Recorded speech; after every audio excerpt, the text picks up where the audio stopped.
Watch this.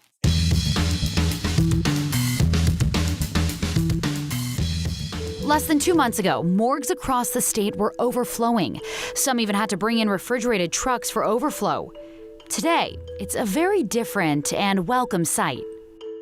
We got a little taste of winter this morning, but before it settles in for good, Bree will give us a schooling on something that seems to confuse just about everyone: the difference between upper and lower Treasure Valleys. They traveled through Idaho more than 200 years ago, but it was only recently that archaeologists actually confirmed Lewis and Clark met and traded with an Idaho tribe. Hey guys, thanks for joining us on the 208. I'm Morgan Romero. Brian Holmes and Joe Paris are off today. Idaho is officially out of crisis standards of care. Well, most of Idaho anyway. Outside the Panhandle, hospitals are no longer seeing the demand for care that they were earlier this fall. That's because COVID cases are on a steady decline. Same with deaths. A stark contrast from what we showed you in late September when morgues were having to bring in refrigerated trucks for overflow. So with the news that things are slowly getting back to normal at our local hospitals, are funeral homes operating at normal capacities as well? Here's Katya Stepovic. This truck is about 8.5 or 9 feet wide. It's lined on both sides with racks that are 3 high. Dave Solova, managing partner at the Cloverdale Funeral Home in Boise, describing their new refrigerated trailer 2 months ago when there were about 16 bodies inside. But today is one of the few days since last month that our additional refrigeration that we had brought in is actually empty right now. In September, the funeral home was seeing 40% of deaths coming in as COVID-related. Now, COVID-related deaths are at about 10%, with only 6 COVID deaths so far in the month of November for the funeral home. Certainly, it's better now to be able to tell folks that we're going to have their loved one to be able to return to them as cremated remains, in a normal period of time as opposed to 2 or 3 weeks. According to the state's website, the number of COVID-related deaths has dropped in the past month. Last week alone, the state recorded in the single digits. On November 19th, just 1 death was recorded, something that hasn't been seen since July. It's something that I think is a good day.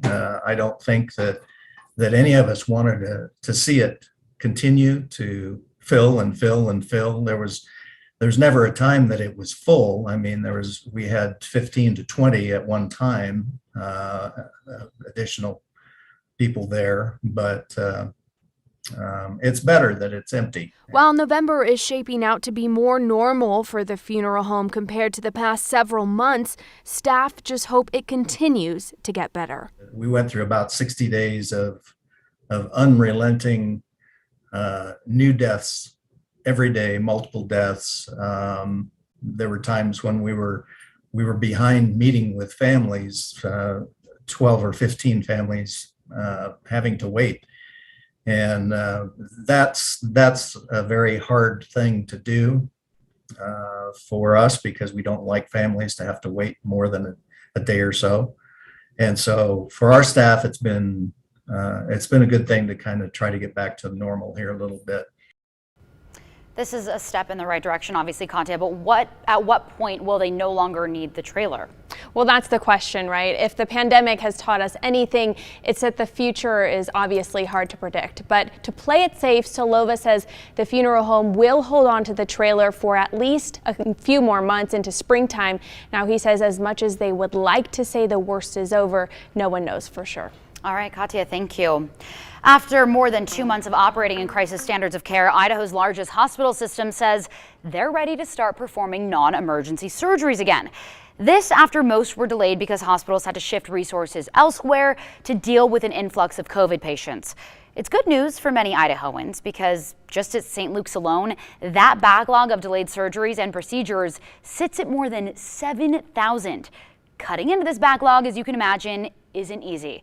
It'll take time, it'll take resources, and it'll take a massive effort from hospitals that have already been stretched thin for a really long time. But St. Luke says they're almost ready to jump in, and so are the patients. some of whom have been waiting months to be seen. Our Andrew Bartline spoke with one woman who had delayed her surgeries at St. Luke's. Andrew, we've heard that emergencies and life-threatening procedures will be prioritized, and those people will want to know, that woman that you spoke with today, how serious is her condition? Yeah, Morgan. Well, she needs a back surgery, and she's an older woman. She's been living with day-to-day pain since July, is what she tells me. So she got an MRI in August, and the results of that MRI say that she has some discs in her back, and she needs a fusion. That's what they call the procedure. So she got a referral, and the process stopped right there. It was just before Health and Welfare enacted statewide crisis standards of care, so she couldn't be seen amid this big surge of COVID patients. All of them needed care, and to this day, she hasn't made any progress toward getting the surgery that she needs done. I need a fusion. I have 4 bulging discs in my back, in my lumbar spine. I already have 1 fusion there. I have pretty extreme pain. I'm currently taking opiates for, and that's how it's managed. Some days it's really hard to get out of bed. Hurts so much. Because of the backlog, I haven't even seen the surgeon yet. I have a lot of trouble wrapping my head around not getting vaccinated. I am very outraged.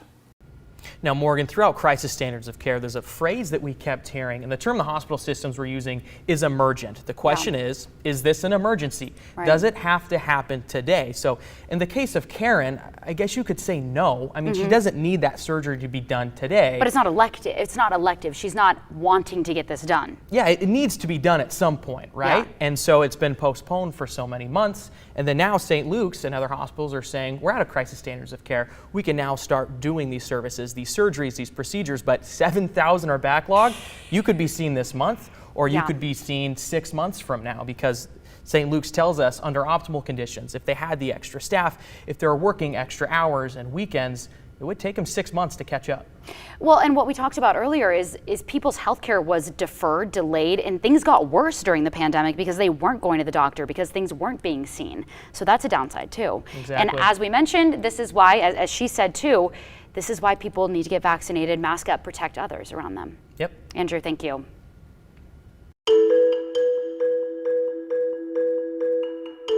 It's a common phrase here in Southwest Idaho, specifically when it comes to weather, Upper and Lower Treasure Valley. But what does it mean, and why is it important? Brian and Joe may have slacked and taken the day off, but that doesn't mean your questions have to slack off. So text them in. Our number's on your screen, 208-321-5614. Just make sure you include your name in the hashtag #the208. I'll share a few of your texts at the end of the show. Minutes away.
It is the age-old question. What is the difference between Upper and Lower Treasure Valley? You hear it all the time. So which part is your city or town? You live in Boise. Is it upper or lower? You live in Nampa, Caldwell. Is it upper or lower? So we're going to break it down. It seems like we do this almost every year, but it's worth repeating because it is something that's commonly used if you live in the Treasure Valley. So we take a look at what is the Treasure Valley in southwest Idaho. Really anywhere along I-84, stretching from Mountain Home, even into Glenn's Ferry if you want to go that far southeast, all the way out to Ontario, Oregon. And if you can see that really faint line there, that is the I-84 corridor. Now we zoom in a little bit closer and we put a blob, white blob here, over what is included in the Treasure Valley. So places like Caldwell and Nampa, stretching all the way up into Emmett, Ontario included, as well as Boise, Mountain Home. In our forecast, we often even include Idaho City in parts of the Treasure Valley. So what is the difference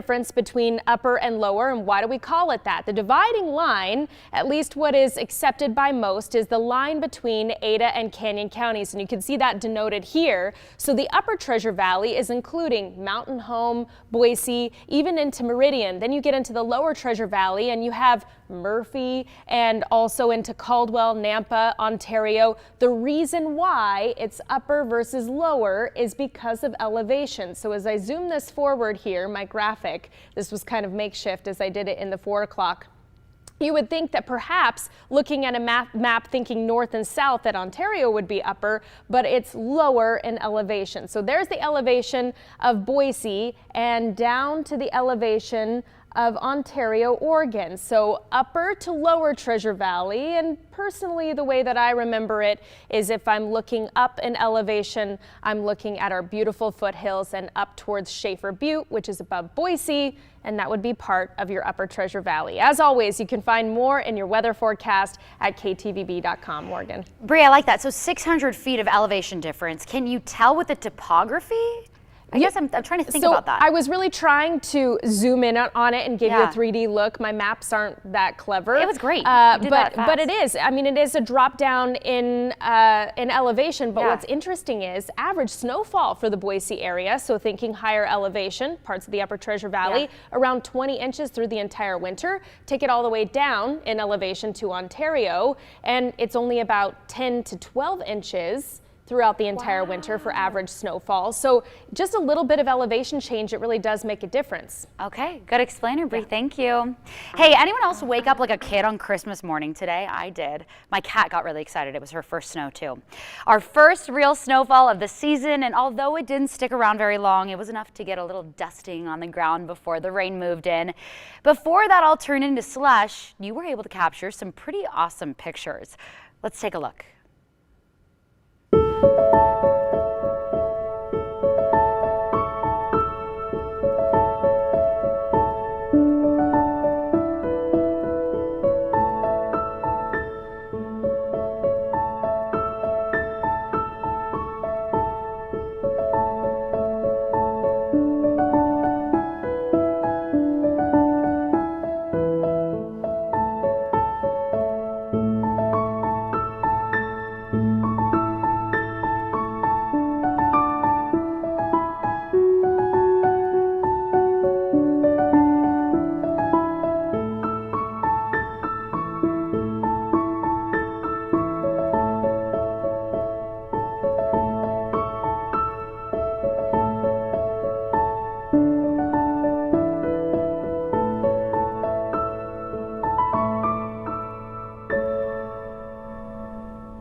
It's not Thursday, but since it's a holiday week, we can still throw it back on a Tuesday. We're taking a trip to 2008, when a discovery deep in Hell's Canyon linked the Lewis and Clark expedition to the Nez Perce tribe. You know how much we love to dig for old tapes in our archives. If there's one from way back when that stands out, tell us about it. We make it easy. Just text us at the number on your screen, 208-321-5614. Make sure you also include your name in the hashtag #the208. Keep watching. You never know when a favorite piece of history may make an appearance here on the 208.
All this week, our friends on the morning show are celebrating Native American Heritage Week. This morning, they turned the clock back 215 years to a time when the Nez Perce tribe helped members of the Lewis and Clark expedition as they made their way through Idaho. Earlier this century, archaeologists made an important and intriguing discovery deep in the heart of Hell's Canyon. They believe they found a tangible link to the Lewis and Clark expedition. Back in 2008, our very own Doug Petcash and photographer Gary Salzman made their way to the site of that recovery. Here's our Redial. Along a stunningly beautiful stretch of the Snake River sit the ruins of a centuries-old Nez Perce fishing village. Archaeologists discovered something there that concerns just 2 days in May of 1806 and a visit by 3 members of the Lewis and Clark expedition. And as we found out, one house in the village may have served as the first ever bed and breakfast in Hell's Canyon.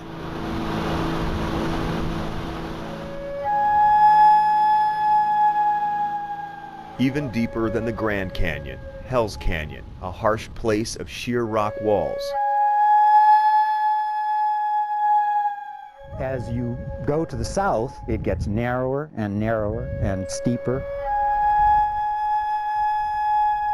But the canyon is also a bountiful place. The Nez Perce lived here, thrived here for centuries. You're living within an area that provides you your life. From the water and the fish on up to the top of the ridges, all your food is on the hills. The Nez Perce had everything they needed, and the Lewis and Clark expedition needed what the Nez Perce had: salmon. On their way back home in May of 1806, the Lewis and Clark expedition camped near Kamei, waiting for the snow to melt in the Bitterroot Mountains. Meriwether Lewis sent Sergeant John Ordway and 2 other men to the Snake River on this route to trade for salmon with the Nez Perce, food needed for their mountain crossing. Ordway wrote about the side trip in his journals. We passed a large lodge and descended the worst hills we ever saw a road made down. And their arrival in the village. At length they invited us in, spread robes for us to sit on, and set a roasted salmon before us and some of their white bread, which they call upa. This lodge is about 100 feet long and 20 feet wide and all in one. And this is the depression of the lodge right in front of us. This is the slope where they probably were waiting while the fish was being prepared. State archaeologist Dr. Ken Reed with the Idaho State Historical Society headed the project to investigate this site at Cougar Rapids Bar. Using high-tech instruments to look below the surface, Dr. Reed's team mapped the rim of this multi-family home and the hearths, or fireplaces, running down the middle. This was a hearth here. This is not one here, but this is here. The lodge, or longhouse, would have looked something like this. Dr. Reed and his team dug small test pits in the hearth and the raised mound on one side of the house and found artifacts whose carbon dates put them in the early 1800s.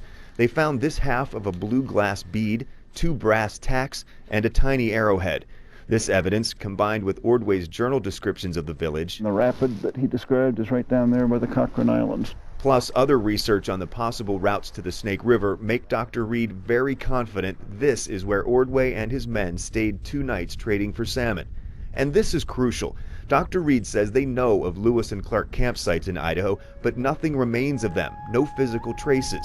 This is the only place that has a structure associated with it, a footprint left behind. We did not have until this project any actual sites that we could pinpoint to specific days and specific people of the Lewis and Clark expedition. It's a double pleasure to find an archaeological site that is still pretty much intact in a setting that's intact. Hell's Canyon, a harsh place, a bountiful place for the Nez Perce hundreds of years ago and for modern-day archaeologists. Awesome story. Hey, despite the importance of that trip to Idaho history, it's important to the Lewis and Clark expedition ended up being pretty minor. That's because most of the 17 salmon the Ordway party traded for spoiled before they got back to the main camp. If you're not a morning person, get to bed right now so you can join Wake Up in time to join our Wake Up Idaho crew tomorrow morning at 5 a.m. They're continuing Native American Heritage Week by looking into ways to protect and respect Native sacred places when we visit them. We're back after this.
The countdown to Thanksgiving is on. Less than 48 hours, and hopefully you'll be sitting down to enjoy good food with even better company.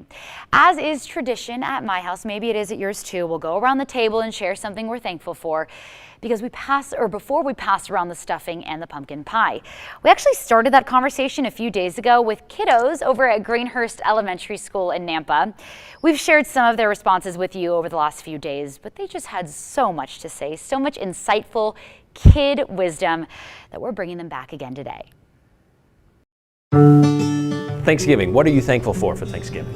I'm thankful that God gave me and blessed me with a loving, healthy, supporting family, and that they push me to be the best person that I can be. How do they encourage you to be the best person you can be? Like just being there, like telling me that I can do stuff, like if I'm like feeling down and all that stuff. They just like help me up.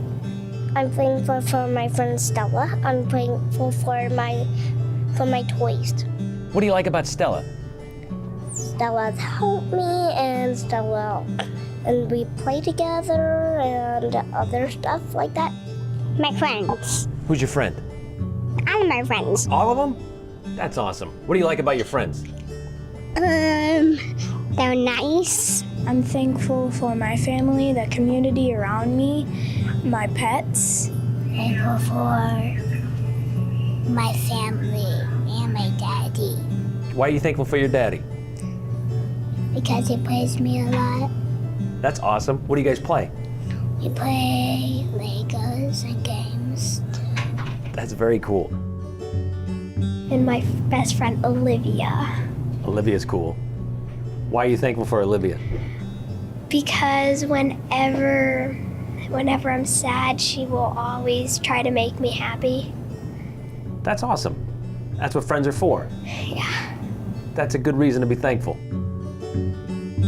Being nice to my family, being thankful. Why are you thankful for your family? Because they buy me Skittles, and we go to restaurants that I always want to go, and yeah, that's why I'm thankful for my family. I'm thankful for my older brother. Your older brother? Why?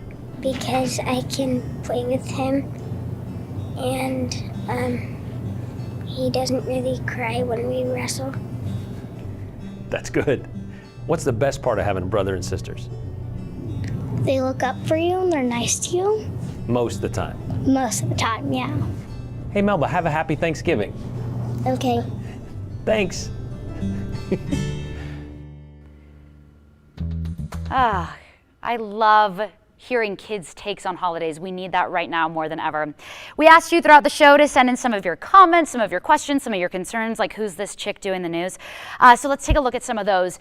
We did get a question. I just had my COVID booster. How long until I have enhanced immunity? Our producer Danny went and dug a little bit. And according to the CDC, Fauci says immunity begins to rebound within days after getting a booster, though you don't get the peak of protection for 2 to 4 weeks.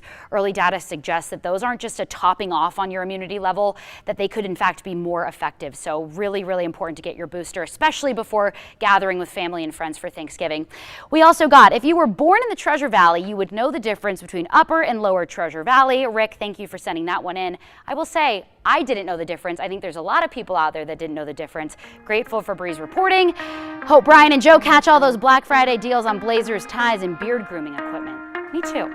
Thanks for joining us for the 208.